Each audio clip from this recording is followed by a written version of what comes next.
નમસ્કાર મિત્રો, ચોમાસા દરમિયાન જે આપણે જે ખેતરોમાં અને જે વાડ વેલાઓ છે ત્યાં આપણને જે મશરૂમ જોવા મળતા હોય છે, પણ કેટલાક મશરૂમ ઝેરી પણ હોય છે। હું ચાલો તમને થોડા મશરૂમ બતાવું જે આપણે ખાવામાં કદી ઉપયોગ ન કરી શકીએ, કારણ કે તે બહુ ઝેરી હોય છે અને ઝેરી મશરૂમ ખાવાથી પેટને લગતી ઘણી બધી તકલીફો થઈ શકે છે। જે આ જોઈ શકો છો, આ મશરૂમ જે ઝેરી મશરૂમ છે, કારણ કે આના અંદરથી જે એવી સ્મેલ આવતી હોય છે, જે ફૂગના કારણે આ એક પ્રકારે આપણે કહી શકીએ કે આ ઝેરી મશરૂમ છે। તો હા, કયા કયા મશરૂમ ખાવા જોઈએ તો હું બતાવું કે આ તો ઝેરી છે,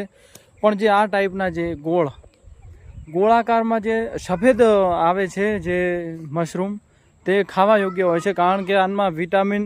ભરપૂર માત્રામાં મળી રહે છે, જે આપણા શરીર માટે ખૂબ જ ઉપયોગી સાબિત થાય છે। અને જે મશરૂમમાંથી જે દુર્ગંધ ના આવતી હોય, જેની કોઈ સ્મેલ ના હોય, તે જ મશરૂમ આપણે ખાઈ શકીએ, કારણ કે જે સ્મેલ આવતી હોય તે મશરૂમ ઝેરી પણ હોઈ શકે છે અને ફૂગથી લિપિત પણ હોઈ શકે છે, જેમાં ફૂગનું પ્રમાણ વધારે હોય છે, જે આપણા શરીર માટે અને આપણા સ્વાસ્થ્ય માટે ખૂબ હાનિકારક છે। જેથી કરીને આવા સફેદ મશરૂમ, અને હા, જે ખાવા જ હોય તો આપણે જે એની પ્લાન્ટ જે ખેતી કરવામાં આવે છે ત્યાંથી લઈને મશરૂમ ખાવા અતિ ઉત્તમ રહેશે, કારણ કે આપણે